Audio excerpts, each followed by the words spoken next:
Seigneur, tu ne nous demandes rien que tu ne nous aies déjà donné. Tu nous demandes de parler de toi dans le monde, mais dans le cœur des hommes, tu nous précèdes toujours. Tu nous invites dans les demeures du Père où tu nous as précédés. Nous voici à ton rendez-vous, Seigneur, sur la terre comme au ciel. Amen. Que chacun de vous se sente ici chez lui, dans cette maison où nous sommes venus pour nous ouvrir à la présence de Dieu, pour chercher sa parole dans la méditation de l'Écriture et pour partager les signes du pain et du vin. Mais avant toute chose, nous rappelons l'évangile du Christ. La grâce et la paix vous sont données de la part de Dieu, notre Père. Et pour entrer dans ce culte, je vous invite à chanter. Nous chanterons au numéro 55 et nous chanterons les 3 strophes de ce psaume 55. De tout mon cœur, je viens chanter. De tout mon cœur, j'aimerai Dieu, avec les siens dans le saint lieu, où les croyants se réjouissent, car ce qu'il fait n'est que splendeur, son œuvre atteste sa grandeur, et rien ne borne sa justice. Dans tous les temps, il a laissé le souvenir de ses bontés et le témoin de sa puissance. Son peuple peut compter sur lui. Dieu les délivre et le nourrit, fidèle dans ses alliances. Craignez le nom du Tout-Puissant, sa crainte est le commencement de la sagesse véritable.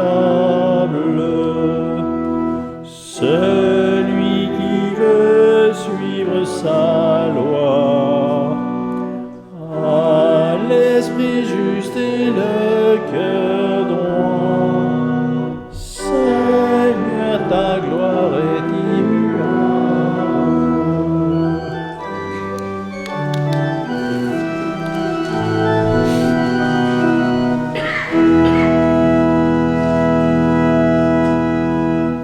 Écoutons, rappelons-nous le premier commandement.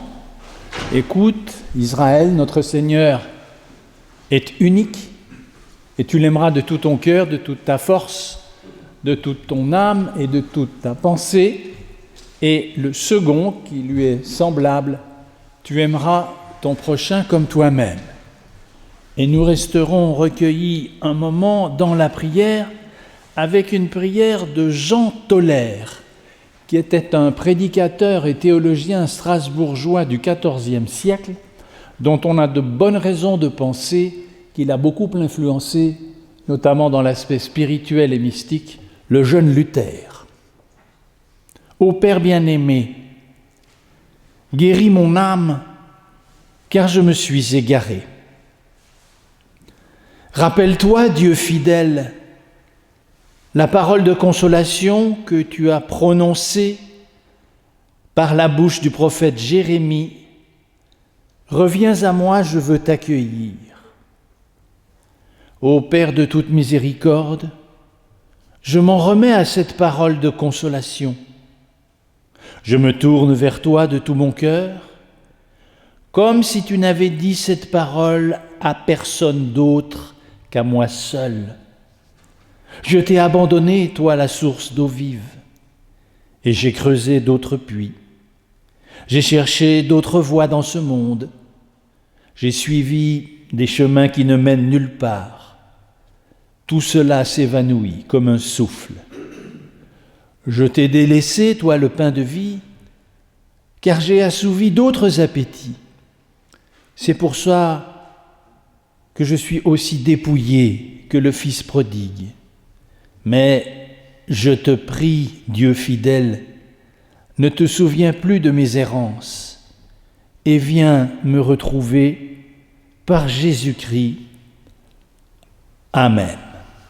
Écoutez cette parole de pardon, certaine du psalmiste, comme les cieux dominent la terre, sa fidélité dépasse ceux qui le craignent, comme le levant est loin du couchant, il met loin de nous nos offenses. En Jésus-Christ, nous sommes pardonnés.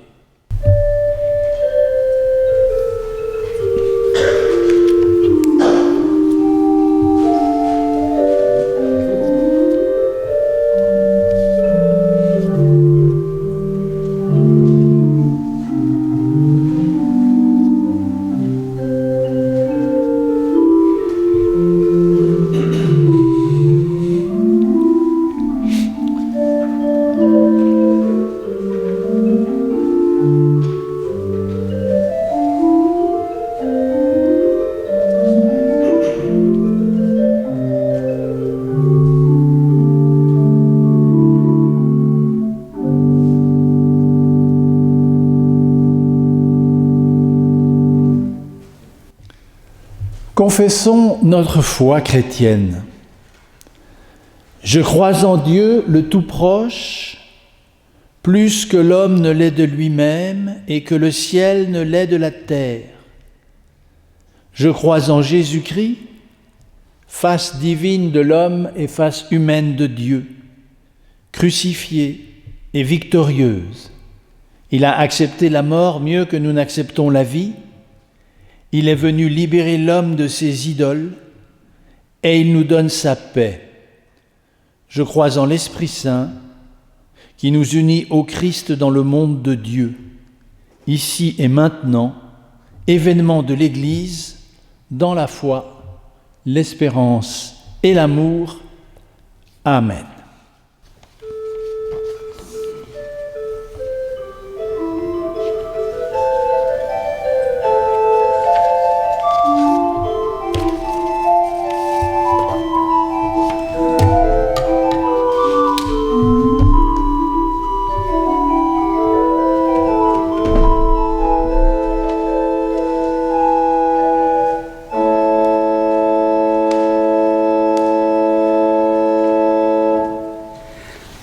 Lecture du psaume 130. Seigneur, du fond de l'abîme, je t'invoque, ô Éternel. Écoute ma voix. Que tes oreilles soient attentives à la voix de mes supplications. Si tu gardais le souvenir des iniquités éternelles, Seigneur, qui pourrait subsister ? Mais le pardon se trouve auprès de toi, afin qu'on te craigne. J'espère en l'Éternel, mon âme espère et j'attends sa promesse. Mon âme compte sur le Seigneur plus que les gardes ne comptent sur le matin, que les gardes ne comptent sur le matin. Israël, mets ton espoir en l'Éternel, car la miséricorde est auprès de l'Éternel et la rédemption est auprès de lui en abondance. C'est lui qui rachètera Israël de toutes ses iniquités. Évangile de Luc. Pendant que Jésus parlait, un pharisien le pria de dîner chez lui. Il entra et se mit à table. Le pharisien vit avec étonnement qu'il ne s'était pas lavé avant le repas. Mais le Seigneur lui dit, « Vous, pharisiens, vous nettoyez le dehors de la coupe et du plat, et à l'intérieur, vous êtes pleins de rapine et de méchanceté. Insensé, celui qui a fait le dehors, n'a-t-il pas fait aussi le dedans?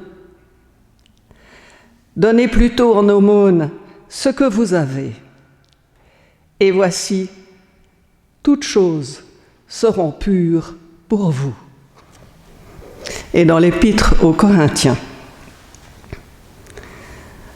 Cependant, c'est une sagesse que nous prêchons parmi les parfaits. Sagesse qui n'est pas de ce siècle, ni des chefs de ce siècle, qui vont être réduits à l'impuissance. Nous prêchons la sagesse de Dieu, mystérieuse et cachée, que Dieu, avant les siècles, avait prédestinée pour notre gloire. Sagesse qu'aucun des chefs de ce siècle n'a connue, car s'il l'avait connue, il n'aurait pas crucifié le Seigneur de gloire. Mais comme il est écrit, ce sont des choses que l'œil n'a point vues, que l'oreille n'a point entendues, et qui ne sont point montées au cœur de l'homme, des choses que Dieu a préparées pour ceux qui l'aiment. Dieu nous les a révélées par l'Esprit, car l'Esprit sonde tout, même les profondeurs de Dieu. Dieu de Jésus-Christ, notre Dieu, notre Père, envoie parmi nous ton Esprit, que cet Esprit éclaire nos cœurs, nos intelligences, que nous pénétrions plus en profondeur ta parole, afin que chacune et chacun dans cette assemblée reçoive le message que tu lui destines. Au nom de Jésus-Christ. Amen. Et je vous invite à chanter au numéro 385.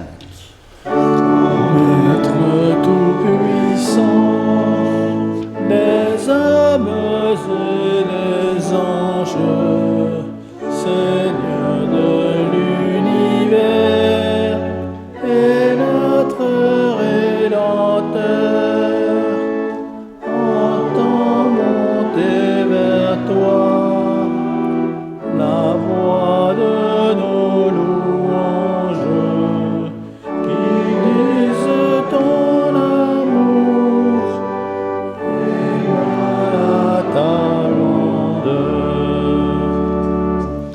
Tes bontés envers nous ne peuvent se comprendre. Tout vient de ta parole, ô notre Créateur. Mais pour tous tes bienfaits, que pourrions-nous te rendre, nos corps et nos esprits? Tout appartient, Seigneur. Nous voulons désormais, dans la reconnaissance, saisis par ton esprit, ne vivre que pour toi et t'honorer toujours par notre obéissance. Veuille incliner nos cœurs devant ta sainte loi.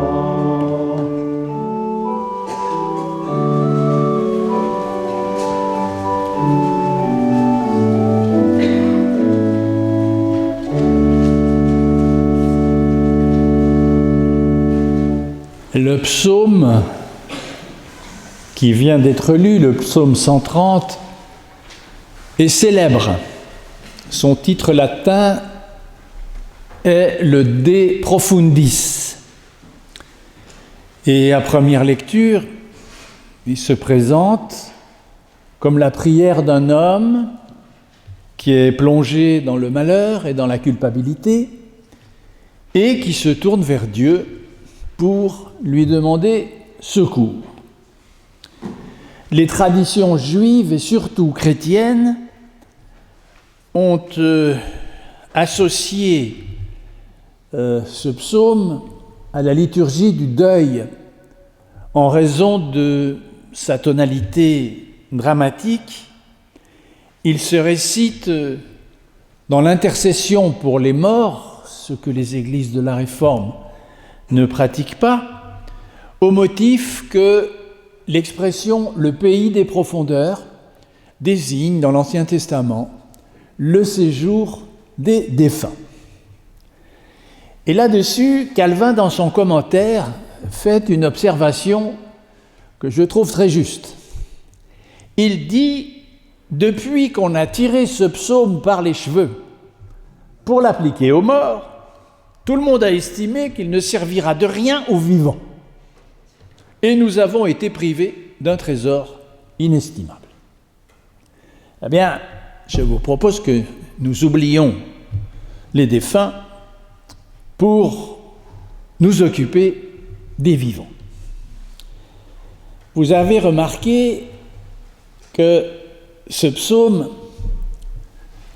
s'adresse au Dieu des abîmes, comme il est dit dans certaines traductions, mais de façon plus précise, très exactement, le Dieu des profondeurs.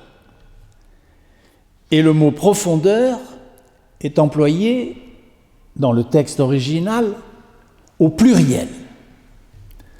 Donc, déjà, il y a plusieurs sortes de profondeur. Pas seulement celle du malheur ou de la mort, comme lorsque je dis je suis au fond du trou, si vous voulez. Mais il y a d'autres profondeurs, potentiellement, dans lesquelles la relation entre l'être humain et Dieu est possible. Car en effet, la tradition orale rapporte que ce psaume aurait été récité pour la première fois quand les fondations du temple de Jérusalem furent creusées.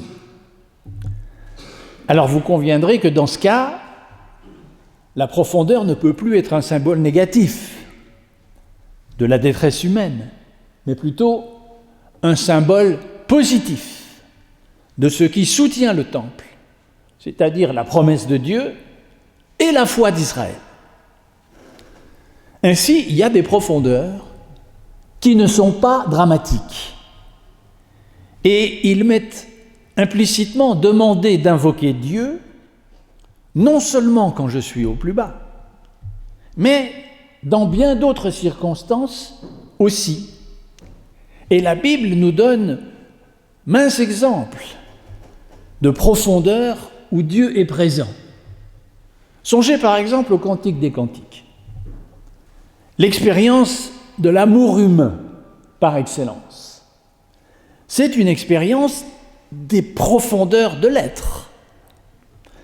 Elle nous fait communier avec des forces qui nous dépassent.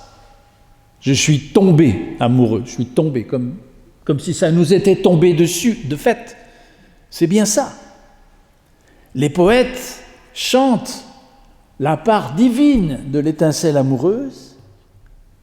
Et donc, oui, je t'invoque, mon Dieu, au plus profond de l'amour que j'éprouve. Songez au roi David, exubérant, qui danse tout nu devant l'arche d'alliance, en public. Et tant pis pour les remarques acerbes de son épouse qui trouve que, pour un roi, ça n'est pas très convenable. Je t'invoque du plus profond de ma joie. et de ma jubilation. Et puis le prophète Ésaïe, dans ce très beau verset, « Mon esprit te cherche au plus profond de moi. » Je suis donc à moi-même déjà, plein de profondeur. J'ajoute encore le livre de la sagesse, qu'on lit peu, mais où il est souvent question de la beauté. La beauté, c'est une chose dont on parle assez peu dans notre prédication, et on n'a pas raison, parce que la beauté de la création et des créatures, elle conduit quand même au Créateur. L'expérience esthétique, qui est l'expérience la plus personnelle qui soit, c'est l'expérience de la beauté qui nous bouleverse, qui nous éblouit, qui en quelque sorte nous hisse vers le meilleur de nous-mêmes.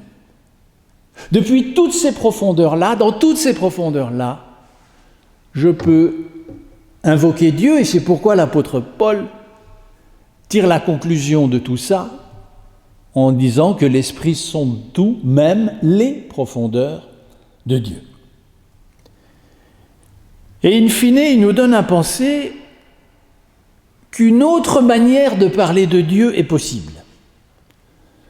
Vous le savez, habituellement, nous parlons de notre Père qui est aux cieux, du Dieu très haut, du Seigneur des armées célestes, c'est-à-dire des armées des anges, de celui qui est au-delà de tout, etc., etc.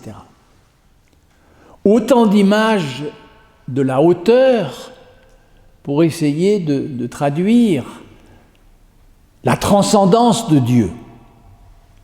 Eh bien, on peut tout aussi valablement parler du Dieu des profondeurs. Le Dieu des profondeurs de la vie, le Dieu des profondeurs du monde et le Dieu des profondeurs de l'univers.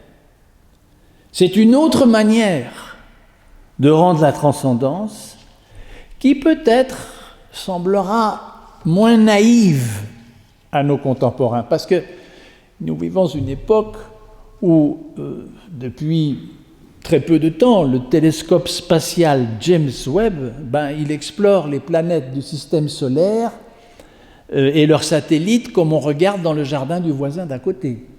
On a vraiment des images époustouflantes en direct des planètes, de leurs satellites et tout ça. Et bien sûr, nous n'y trouvons pas la résidence de Dieu. Le Dieu des profondeurs, ça signifie qu'en n'importe quelle circonstance de la vie, en toute situation, même la plus improbable, la relation avec Dieu, elle est offerte. Il s'agit d'une offre permanente, qui n'est jamais retirée ni résiliée. Elle consiste en quoi ? Eh bien, en une parole qui se noue entre l'homme et Dieu. Et le psaume prend le verbe invoquer et le verbe entendre.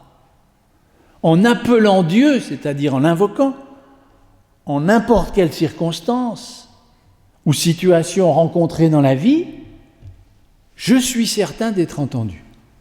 Et il faut prendre cet entendu au sens fort.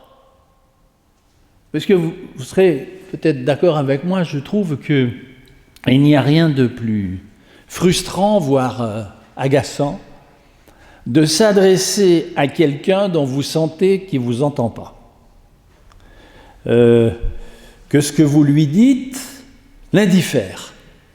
Quelqu'un qui fait semblant d'écouter. Eh bien, Dieu ne fait pas semblant d'écouter. A contrario, quand on a pu dire tout ce qu'on a sur le cœur, quand on a pu vider son sac et que ça a été reçu, nous concluons par « merci de m'avoir entendu ». Eh bien, c'est de ça qu'il s'agit ici. Dans le déroulé de la toile de fond de ma vie, se tient quelqu'un qui entend vraiment. Et pour cela, je peux et même je dois le remercier. Quant au moment et à la forme de sa réponse. Évidemment, ça ne m'appartient pas. Mais la réponse viendra à coup sûr puisque Dieu me l'a promis. C'est pourquoi le psalmiste écrit « Je m'attends à sa parole et je compte sur lui plus que les gardes ne comptent sur le matin. J'ai pu dire ce que j'avais sur le cœur, j'ai la certitude d'avoir été entendu, et maintenant, je suis dans l'attente confiante d'un signe de lui qui va surgir des profondeurs. » Alors, dans le cas particulier de ce psaume, bien sûr, le signe, c'est celui du pardon, puisque nous avons dit que le personnage qui invoque est rempli de culpabilité et qu'il attend d'en être déchargé, libéré. Et il se tourne vers ces profondeurs où se tient une puissance à la fois créatrice et inextinguible. Et cette puissance lui paraît si intense qu'il a une formule absolument sidérante. Il dit « Le pardon se trouve auprès de toi afin qu'on te craigne ». Quand même, il faut l'écrire, hein ? Réfléchissons. On attendrait plutôt le pardon se trouve auprès de toi afin qu'on te craigne. Logiquement, on s'attendrait plutôt à la justice se trouve auprès de toi afin qu'on te craigne. Sous-entendu, si je faute, il y aura une conséquence. Mais là, non, pas du tout. La crainte ici, c'est un cri d'admiration. C'est une manifestation de respect devant la générosité infinie de la présence qui se manifeste par le pardon qu'elle accorde. Parce qu'alors, nous prenons conscience que nous sommes des créatures qui recevons leur être d'un autre être. Mais bien évidemment, comme je l'ai dit, il n'y a pas que le pardon. Le Christ nous a dit « Mon Père travaille toujours ». Il travaille toujours dans toutes les profondeurs, celle de l'amour, celle de la joie, celle de l'esprit, celle de l'action bonne, celle de la beauté, etc., etc. La présence divine se manifeste invariablement par une relance de la vie, sous toutes ses formes, et jamais par une destruction de la vie. Du coup, cette vie, nous sommes invités à la prendre au sérieux. Je veux dire que, est-ce que nous n'avons pas trop souvent l'impression de fonctionner simplement à la surface des choses, au fil de l'eau, la routine quotidienne, la banalité, le conformisme, la satisfaction des besoins immédiats, les obligations aussi, bref, tout ça nous laisse le sentiment un peu amer de n'être qu'un rouage négligeable dans la société, sans réelle signification. L'impression que notre vie nous échappe comme le sable glisse entre les doigts. Aux alentours de l'année 1900, le peintre Gauguin s'est mis à peindre une toile immense de 4 mètres de long, sur laquelle il a représenté des êtres humains et des animaux à tous les âges de leur vie. Et puis, dans un des angles supérieurs de la toile, il a écrit une question. D'où venons-nous ? Qui sommes-nous ? Où allons-nous ? Eh bien, moi, je comprends cette toile comme une interpellation pour celui qui vient la contempler. Toi qui te tiens à la surface des choses, toi qui as cette impression que la vie te file entre les doigts comme du sable, ouvre-toi à la profondeur de la vie. Sache que dans cette profondeur, il y a un Dieu qui vient te rencontrer. Et pour cela, aucune condition, n'importe quel moment est le meilleur moment. Alors vous me direz qu'à cette fin, Il faut un fil conducteur pour pouvoir pénétrer dans ces profondeurs. Et nous, chrétiens, nous pensons immédiatement à ce qui nous guide et qui nous tient debout jour après jour, à savoir la parole que Dieu nous adresse à travers l'Écriture. Et l'Écriture, elle est comme la vie. Elle a aussi différents niveaux de profondeur, et dans ces différents niveaux de profondeur, quand nous la méditons, quand elle est prêchée, quand nous l'étudions, nous cherchons à rencontrer ou à être rencontrés par le Dieu qui se tient dans ces profondeurs de la parole.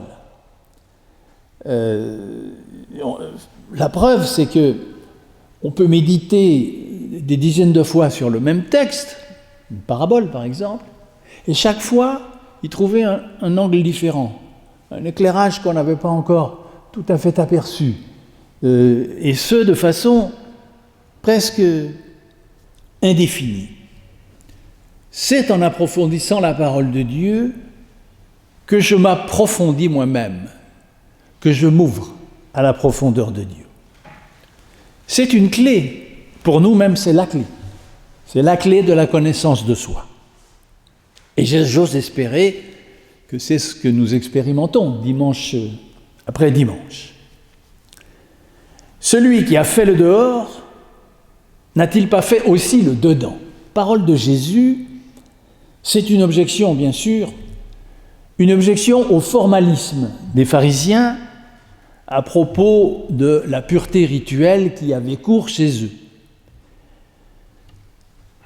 Ça signifie que la foi ne peut pas être prisonnière d'un conformisme ou d'un formalisme, ce qui ne veut pas dire, bien sûr, que la foi soit exempte de toute règle formelle. Un culte, qui est l'expression par excellence de la foi, puisque nous confessons de façon commune notre foi en participant à un culte, il doit être structuré. La liturgie répond à des règles précises, sinon c'est la pagaille. Mais ça n'est qu'un moyen. La forme est ici un moyen, ça n'est pas une fin. C'est le moyen de cet éclairage du dedans que tout culte devrait nous apporter. La profondeur, pour finir, elle parle aussi du plus épais de tous les mystères, qui est celui de l'incarnation, de l'initiative incompréhensible de ce Père qui a choisi de s'humaniser pour partager l'intimité de ses créatures. Alors que ce soit dans le malheur ou dans le bonheur, dans la plénitude ou dans le manque, dans l'espoir ou dans le désespoir, dans la tristesse ou dans la joie, dans la colère ou dans l'amour, dans la jeunesse ou dans la vieillesse, il est toujours celui qui nous bénit de l'intérieur. Celui qui a fait le dehors, n'a-t-il pas fait aussi le dedans ? Amen.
Que la paix soit avec nous.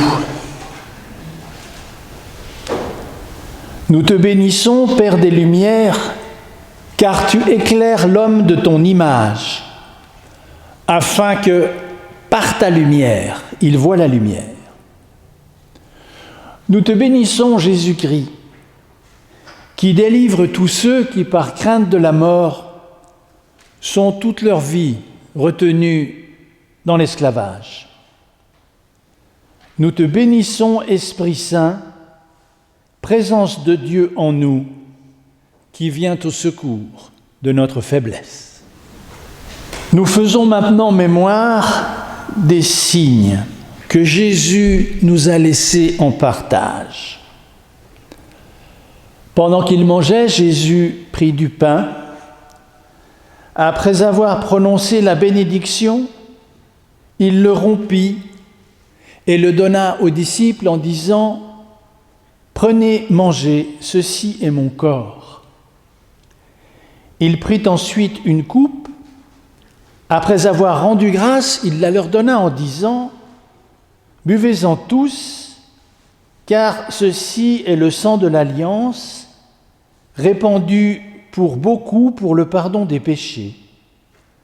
Je vous le dis, je ne boirai plus désormais de ce fruit de la vigne, jusqu'au jour où j'en boirai à nouveau avec vous dans le royaume de mon Père. » Et je vous invite à chanter au numéro 224.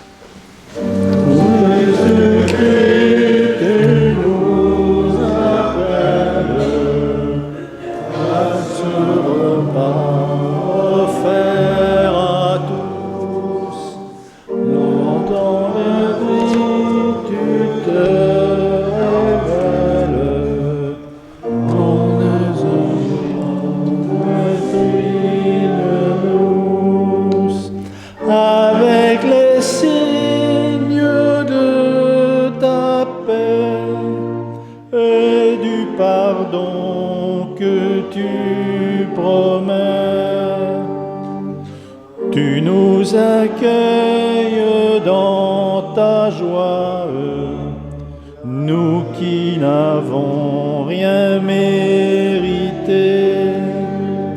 Jamais ta grâce ne renvoie celui qui s'offre à ta bonté. Et nous venons, Seigneur Jésus, tendre les mains vers ton salut. Ton sacrifice nous délivre, nous n'avons rien racheté. C'est lui qui nous enseigne à vivre dans un esprit de charité, à ne vouloir que cet honneur d'être intérieur Dieu sauveur.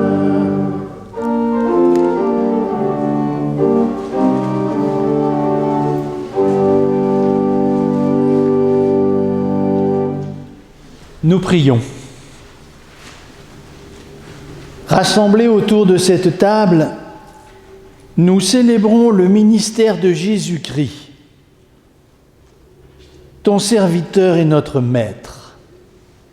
Ô Dieu, vivifie en nous de ton esprit, afin qu'en partageant ce pain et ce vin, il nous soit donné de communier au Christ vivant au siècle des siècles.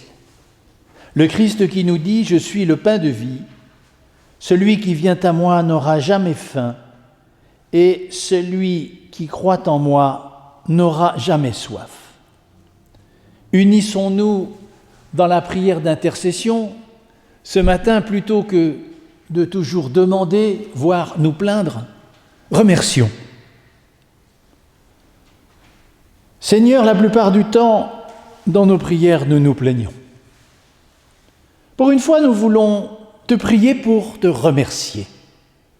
Merci pour chaque souffle de vie que tu nous accordes. Merci pour toutes les fois où tu nous as aidés, soutenus, secourus, encouragés, protégés. Merci pour toutes les personnes qui m'ont aidé et pour celles qui se sont opposées à moi afin que je grandisse.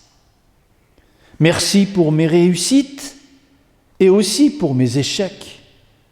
On ne peut apprécier la lumière qu'après avoir été dans l'obscurité.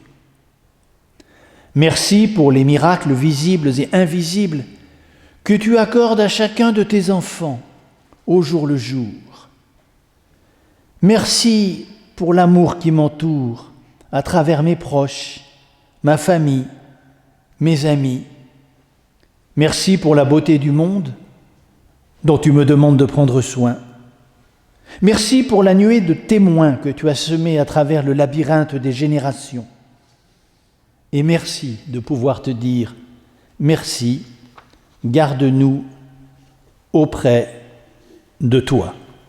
Et dans cet esprit, d'une seule voix, nous faisons monter à Dieu la prière que Jésus a laissée aux disciples.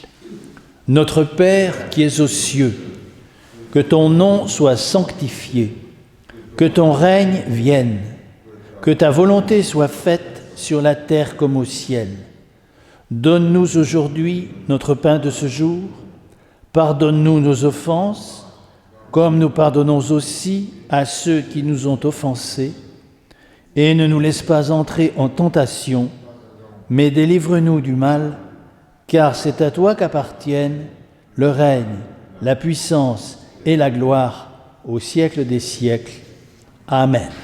Dieu notre Père, Dieu de Jésus-Christ, toi qui es la source de notre être, garde nos cœurs ouverts à la profondeur de la vie, attentifs aux signes de ta présence et pleins de gratitude pour le grand bien qu'il te plaît de nous faire. En tout temps et de toute manière, affermis notre confiance en toi et rénove nos forces. Amen. Avant le chant final et l'offrande, j'aimerais faire quelques annonces.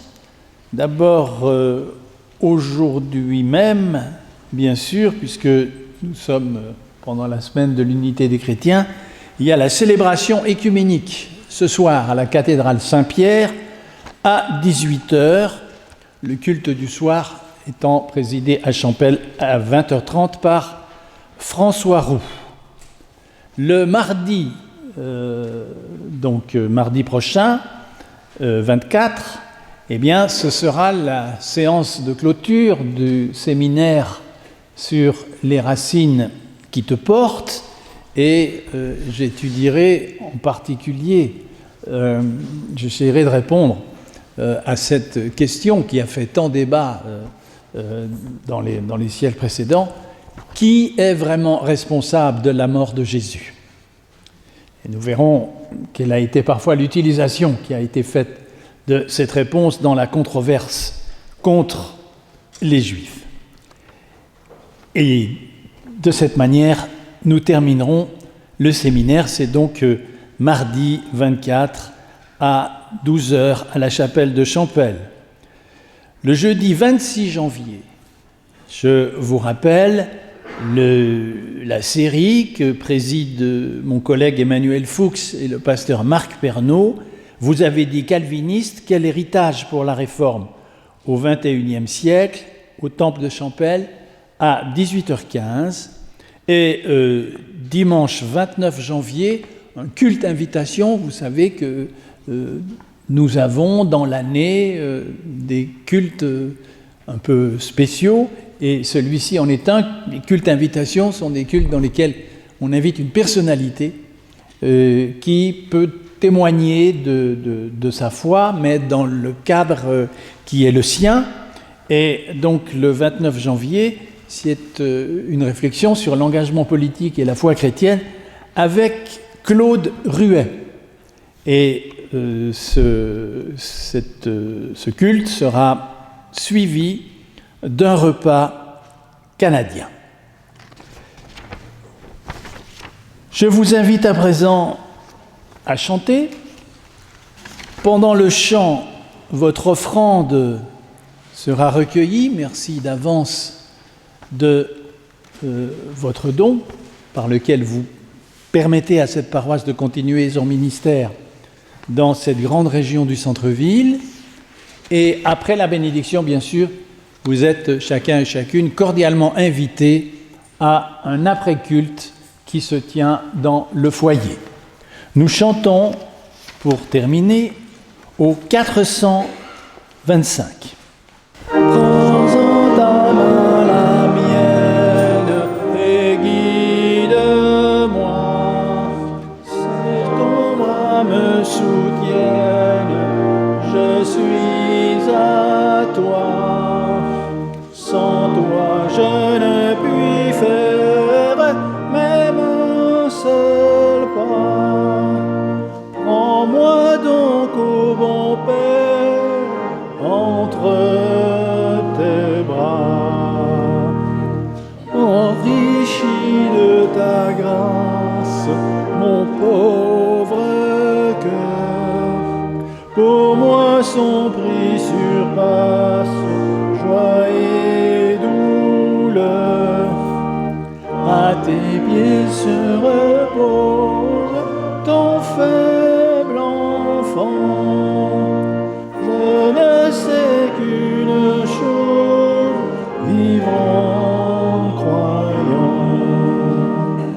Lorsqu'en sa bienveillance, mon Dieu m'instruit, vers le but je m'avance, même en la nuit. Prends en ta main la mienne et me conduis, que ton bras me soutienne, car je te suis.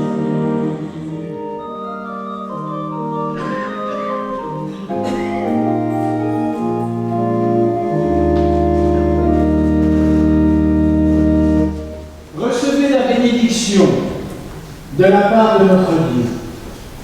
Que la grâce manifestée en Jésus-Christ, la communion du Saint-Esprit et la miséricorde et la paix de Dieu soient avec chacun et chacune d'entre vous. Allez dans la paix. Amen.